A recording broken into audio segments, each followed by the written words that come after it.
हरि ओम. सार्थक वाटे झालिया वेचाचे, जीवनगाथा एका तपस्विनीची या शीर्षकांतर्गत पूजनीय स्वामीभक्त डॉक्टर सुषमाताई वाटवे यांच्या संकलित आत्मवृत्ताचं वाचन आपण ऐकत आहोत. आज ऐकूया यातील प्रकरण 5, सद्गुरू कृपेचा परिसस्पर्श, याचा भाग 60.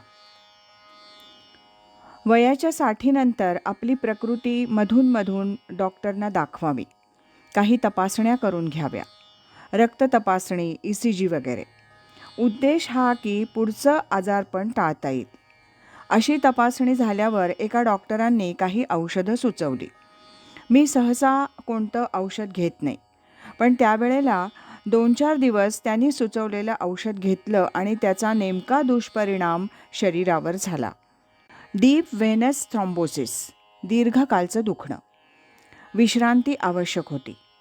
स्वामीजी म्हणाले, बघा डॉक्टर काय म्हणतात. मी म्हटलं, आता पुन्हा डॉक्टरांकडे जा म्हणता, ही तुमची आज्ञा आहे का? आज्ञा नसेल तर आता मला कुठेही डॉक्टरांकडे जायचं नाही, औषध घ्यायचं नाही. हे रोज तीर्थ घेते तेवढं पुरे. स्वामीजी बरं म्हणाले. त्यांनीही डॉक्टरांकडे जाण्याचा आग्रह केला नाही. हळूहळू काही महिन्यांनी ते दुखणं कमी झालं. अशा काही गोष्टी घडत असतात.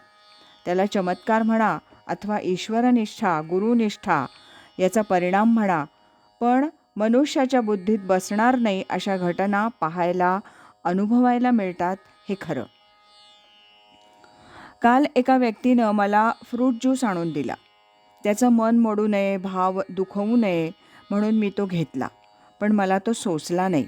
पोट बिघडलं. एरवी मी कधीही बाहेरचं काही खात नाही. अनेक मंडळी मोठ्या प्रेमानं घरी केलेलेच पदार्थ आणून देतात, तरी माझ्या प्रकृतीला ते जमत नाही. मी इथं घरी जे काही केलं जातं ते ठराविक पदार्थच खातो. स्वामीजी आमच्या भेटीच्या वेळात मला म्हणाले. मला माहिती होतं की स्वामीजी आपला देह, आपली प्रकृती योग्य आहार विहारानं शक्यतो सांभाळतात आणि मग ती इतरांच्या कल्याणासाठी झिजवतात. असं असताना इतरांनी त्यांना असा खाण्यापिण्याचा आग्रह करावाच का? अर्थात नंतर त्या मुलींनाही वाईट वाटलं. मी म्हटलं, मला देखील हल्ली इतरत्र खाणं मानवत नाही, मग तुम्हाला तर त्रास होणारच. यापुढे तुम्ही हे सर्व टाळावं, हे चांगलं. आधीच प्रकृती बरी नाही, त्यात हे नवीन आजार नकोत. हो, ते तर आता ठरलंच. ठराविक पदार्थांखेरीज दुसरं काही नको, असं स्वामीजी म्हणाले. साधक साधना करायला लागला की त्याच्या प्रकृतीतील रजोगुण, तमोगुण कमी होत जातात आणि सत्वगुण वाढत जातो. अशा वेळी त्याला राजस तामस पदार्थ मानवत नाहीत.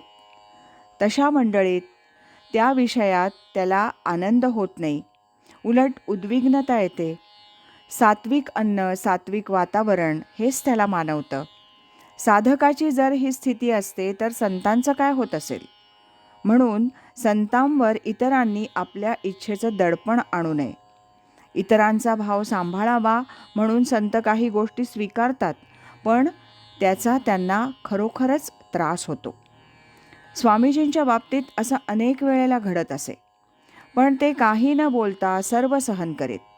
मग केव्हा तरी वैयक्तिक भेटीत ते बोलून दाखवत की मला हे आवडत नाही, पण कुणाला दुखावणं माझ्या स्वभावात नाही.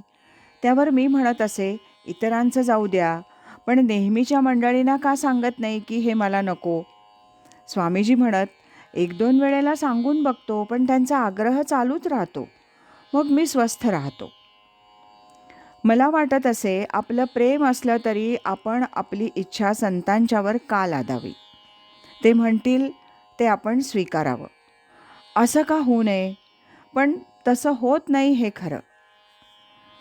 सुषमाताई म्हणतात, जे काम आपण करतो ते आपल्या साधनेचा भाग म्हणून आपण करतो ना? स्वामीजी म्हणतात, हो, अगदी. म्हणजे लेखन असो, वाचन असो, प्रवचन असो. मी तरी निदान असंच केलं. आपल्या साधनेनं आपला भाव बळकट होतो. प्रवचनाचे श्रोते 5 असोत, 25 असोत, अशा तऱ्हेनं प्रवचनं केली तर लोकांना ती आवडतात.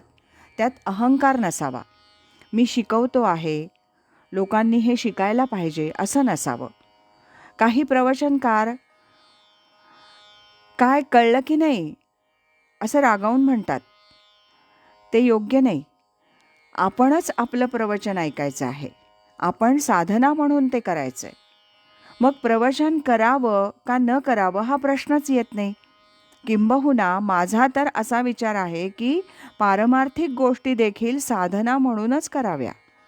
समजा कुणाकडून पैसे वसूल करायचे झाले तरी आपलं त्याचं भांडण आहे, संघर्ष आहे असा विचार डोक्यात ठेवायचा नाही. अगदी प्रेमानं व्यवहार करायचा आणि तो व्यवहार झाला की आपल्याला समाधान पाहिजे. आपलं काम आपण करायचं, मग जे होईल ते बघू. आज इथेच थांबूया. यानंतरचा 61वा भाग आपण उद्या ऐकूया.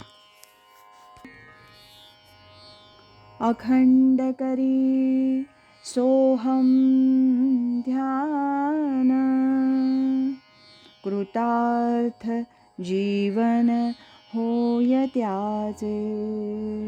हरि ओम तत्सत.